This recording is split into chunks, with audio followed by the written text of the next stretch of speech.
우리 중등부 예배를 시작하겠습니다. 우리 사도신경함으로 우리의 신앙을 고백하겠습니다. 나는 전능하신 아버지 하나님 천지의 창조주를 믿습니다. 나는 그의 유일하신 아들 우리 주 예수 그리스도를 믿습니다.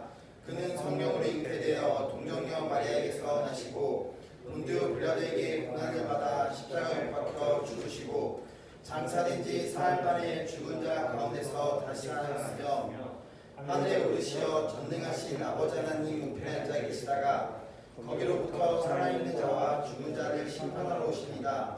나는 성령을 믿으며 거룩한 공교회와 성도의 교제와 죄를 용서받는 것과 몸의 부활과 영생을 믿습니다. 아멘. 할렐루야. 아멘. 우리가 이 시간 같이 하나님을 찬양했으면 좋겠습니다. 우리 가운데 찬양함의 기쁨을 허락하시고 감사함의 평안을 허락하시고 우리가 하나님을 간구할 때 하나님 알게 하시는 그 하나님을 우리가 이 시간 같이 함께 찬양을 나가도록 하겠습니다. 함께 찬양하겠습니다.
방금 우리가 같이 고백했던 것처럼, 우리가 방금 찬양으로 고백했던 것처럼 우리가 우리 하나님 아버지의 마음을 알아가며 나아갈 수 있는 그런 주님의 자녀들 될 수 있었으면 좋겠습니다.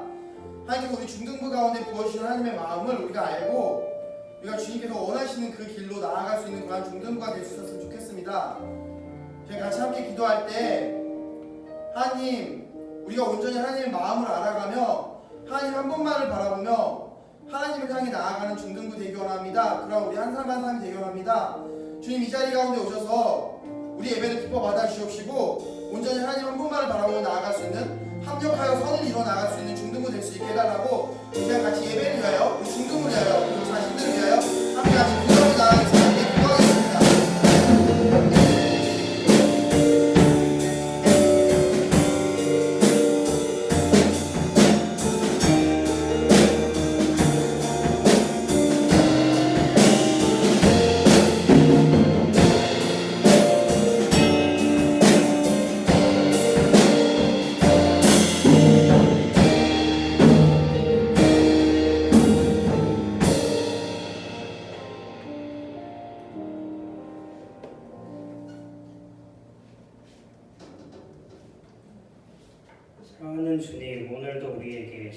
시간을 허락하셔서 우리가 이 자리에 나와서 주님을 예배할 수 있게 하심에 감사드립니다. 비가 내리는 오늘, 장마 기간 속에 있는 오늘, 어느덧 2020년 8월이 되었음을 생각해 봅니다. 빠르고 정신없이 코로나에 대한 뉴스를 보며 불안해하고 마스크로 불편해하는 동안 이렇게나 빠르게 시간이 지나가고 있습니다. 그러나 바로 이 시간을 주관하시고 우리에게 시간을 주셔서 삶을 살아가게 허락하신 것이 주님이심을 고백합니다.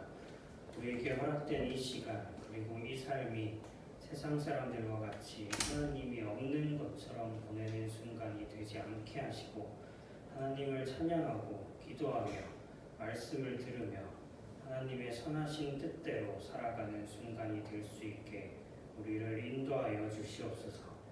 특별히 주님을 예배하는 이 시간 우리의 마음속에 가득한 근심과 걱정을 잠시 내려놓습니다. 이제 말씀을 듣는 이 시간 그 말씀이 우리 마음의 양식이 되게 하시고 이 양식으로 우리의 믿음이 자라나고 새 힘을 얻게 하여 주시옵소서. 또 그 말씀을 전하는 이 종에게도 아무런 자격 없는 이 종에게도 먼저 은혜를 허락하셔서 하나님의 말씀을 선포함에 부족함이 없도록 채워주시옵소서. 감사드리며 이 모든 말씀 우리 주 예수 그리스도 이름으로 기도드렸습니다. 아멘.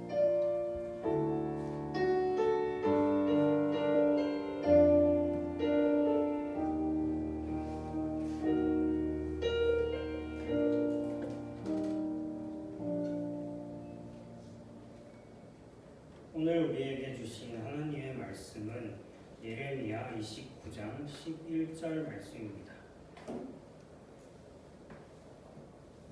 화면 뒤에 나올 건데요. 같이 봉독하겠습니다. 여호와의 말씀이니라. 너희를 향한 나의 생각을 내가 아니 평안이요 재앙이 아니라 너희에게 미래와 희망을 주는 것이니라. 제가 예전에 봤던 드라마 중에 여러분이 아실지 모르겠지만 이번 생은 처음이라라는 드라마가 있는데요. 제가 그걸 보면서 아직도 기억에 남아있는 한 장면이 있어요. 그래서 그 장면을 잠깐 볼 건데 그걸 보기 전에 조금 설명을 하자면 이제 여기서 나올 여주인공이 이제 지방에 살다가 서울로 이렇게 올라와서 작가가 되겠다는 꿈을 갖습니다. 그리고 대학을 다니고 직장을 이제 다니죠. 그런데 회사에서는 각지를 당하고 살 집이 없어서 떠돌고 헤매고 그리고 이제는 하룻밤 편히 잘 곳도 없어서 밖으로 쫓겨나게 됩니다. 그래서 그 장면을 이제 잠깐 볼 건데요.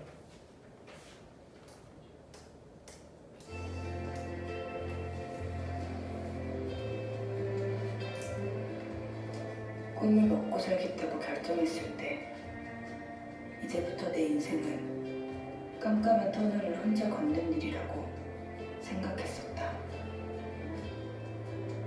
그래도 이렇게까지 깜깜할 줄은 몰랐다. 그래도 이렇게까지 외로울 줄은 몰랐다. 도대체 얼마를 더 가야 되는 건데?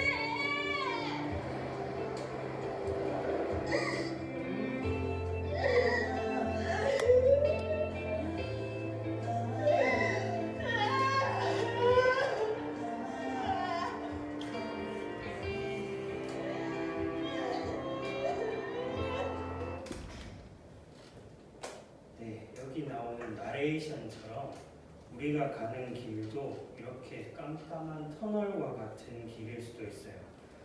우리가 아무도 없는 처음 가보는 터널을 혼자 이렇게 걸어서 가보면 이 터널이 언제 끝나나 출구가 언제 나오나 이런 생각이 들고 한참 걸어도 출구의 빛이 보이지 않으면 이제 점점 걱정을 하고 두려움으로 바뀌기 시작합니다. 우리 삶에도 이런 순간들이 있죠. 도대체 얼마나 이 어렵고 무서운 길을 걸어야 하나? 이 어려운 순간이 언제가 되어야 끝날까? 나한테는 왜 이런 일이 일어나는가? 하는 그런 서러운 순간들이 있어요. 오늘 말씀에 이스라엘 백성들에게도 그런 깜깜한 터널과 같은 순간들이 왔어요. 29장 1절인데요.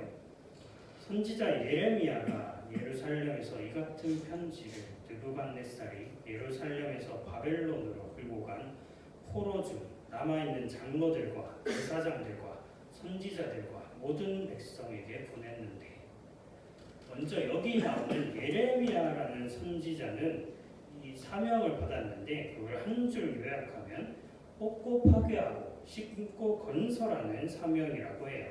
그래서 먼저는 뽑고 파괴하는 사명은 이스라엘 백성들이 바벨론으로 끌려가는 심판을 받을 것이다 라는 메시지를 전하는 것이었고, 다음에 바벨론에 끌려간 이후에는 심고 건설하는, 그러니까 하나님께서 그들을 회복시켜 주실 것이다 라는 메시지를 전하는 사명이었죠. 이때 이스라엘 백성들이 바벨론으로 포로로 끌려간 게 3번 정도로 나오는데, 이 말씀은 첫 번째로 포로로 끌려간 사건이 일어났을 때를 배경으로 합니다. 그렇다면 바벨론에서 포로로 끌려간 이스라엘 백성들의 삶이 어땠을까요? 그걸 잘 보여주는 말씀 중 하나가 시편 137편입니다. 이 시편에 보면 바벨론의 포로로 끌려간 이스라엘 백성들에게 바벨론 사람들이 이렇게 말합니다. 야, 그 뭐냐, 너네가 예루살렘에서 부르던 노래 있잖아. 우리 좀 지금 심심하고 지루하니까 우리 위해서 수금 좀 타보고 노래 좀 불러봐라. 이런 식으로 얘기를 했죠. 그러자 이 이스라엘 사람들이 눈물을 흘리면서 이렇게 탄식합니다. 우리가 이방 땅에서 어떻게 여호와의 노래를 부를까? 라고 말이죠. 그리고 이 비슷한 배경으로 다니엘서가 있는데, 여기에 보면 이 말씀에 나왔던 느부갓네살 왕이 엄청난 크기의 금신상을 세운 뒤에 거기에다 절하라고 명령을 합니다. 그리고 거기에 절하지 않으면 풀무불에 던져 넣겠다고 협박을 하죠. 그리고 바벨론 사람들이 다니엘의 3 친구가 그렇게 하지 않는 것을 보고 그들을 고발해 버립니다. 그래서 바벨론에서의 포로 생활이 이런 삶이었어요. 자신들을 포로로 잡은 압제자들을 위해서 찬송가를 부르라고 조롱당하는 삶이었고, 우상 숭배 안 하면 죽이겠다는 협박을 견뎌야 하는 삶이었죠. 그래서 아마 포로들은 이런 생각을 했을 겁니다. 우리 하나님 어디에 계신가? 우리 고통 소리 듣지 않으시는가? 우리 하나님 혹시 저들의 신들보다 약한 신은 아닌가? 무능력한 신은 아닌가? 이 포로 생활 언제 끝나는 것이고 끝나기는 하는 걸까? 하고 말이죠.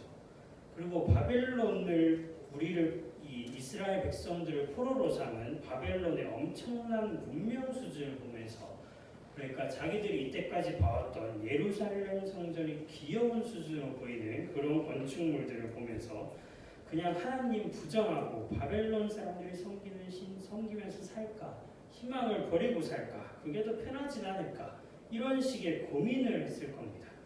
그런데 예레미야 선지자가 바로 이 포로들에게 편지를 붙였어요. 그럼 뭐라고 말해야 될까요? 우리 하나님께서 저들을 당장이라도 멸망시켜서 우리를 구원해 주실 것이다. 이렇게 말해야 되지 않을까요? 그런데 예레미야가 전한 말을 보면 전혀 뉘앙스가 다릅니다. 오히려 이 편지에서 하나님이 포로들에게 주시는 메시지는 이런데요. 5절에서 7절입니다. 너희는 거기에 집을 짓고 농사지어서 먹고 살아라. 거기서 결혼도 하고 아이도 낳으면서 이전처럼 일상적인 삶을 누려라. 그리고 그 바벨론 손의 평안을 위해 기도해라. 그래야 너희도 평안하게 살 수 있을 것이다. 이 메시지를 들었다라고 하면 이스라엘 백성들 심정이 어떨까요? 처음에는 편지를 읽으면서 아마 고개를 좀 갸우뚱했을 거예요. 바벨론에서 중간에 가로채가지고 메시지를 바꿨나? 하나님 주신 메시지가 맞나? 예레미야가 아니라 다른 사람이 쓴 게 아닐까? 그런 식으로 말이죠. 그리고 뒤에 이런 메시지도 있습니다. 8절에서 9절인데요. 너희는 너희 가운데 있는 선지자들이나 점쟁들에게 속지 말고 너희가 꾼 꿈도 굳이 멋대로 믿지 마라. 나는 그들을 보내지 않았는데 그들은 내 이름으로 거짓을 말한다. 이때 거짓을 말한다는 건 하나님께서 지금 당장 바벨론을 패망시키시고 이스라엘을 구해주실 것이다. 이런 내용이 거짓을 말하는 내용이에요. 이건 예레미야를 통해서 하나님이 계속 부정해 왔던 내용이죠. 그러면 그 메시지가 아니면 도대체 어떤 말씀을 하시려고 했을까요? 그래서 예레미야 29장 10절인데요.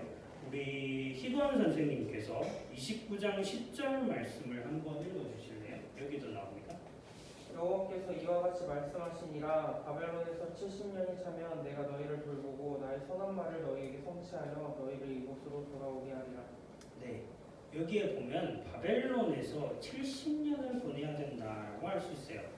그러면 이제 저 앞에서 약간 고개를 갸우뚱하게 됐던 그 부분, 밥 먹고 결혼하고 뭐 아이도 기르면서 일상적으로 살아라, 그 속에서 평안을 구해라, 이런 것들이 조금 이해가 가깁니다. 왜냐하면 70년을 거기서 살아야 하기 때문이죠. 그래도 우리에게 의문은 남죠. 70년 후에 회복이 되면 여기 있는 포로들 다 죽을 건데, 그리고 70년간은 재앙과 같은 세월이 아닐까, 조롱당하고 협박당하고 그런 힘겨운 세월이 아닐까, 이런 생각이 듭니다. 그러나 하나님께서 말씀하십니다. 11절인데요. 여호와의 말씀이라. 너희를 향한 나의 생각을 내가 아나니 평안이요 재앙이 아니니라. 너희에게 미래와 희망을 주는 것이니라. 그래서 하나님은 포로로 끌려간 이스라엘 백성들에게 재앙이 아니라 평안을 계획하신다라고 말하세요. 그리고 미래와 희망을 주시려고 하죠. 그러면 이게 어떻게 가능할까요? 하나님이 이어서 말씀하시는 부분을 보면, 너희가 내게 부르짖으며 내게 와서 기도하면 내가 너희들의 기도를 들을 것이요 너희가 온 마음으로 나를 구하면 나를 찾을 것이요 나를 만나리라.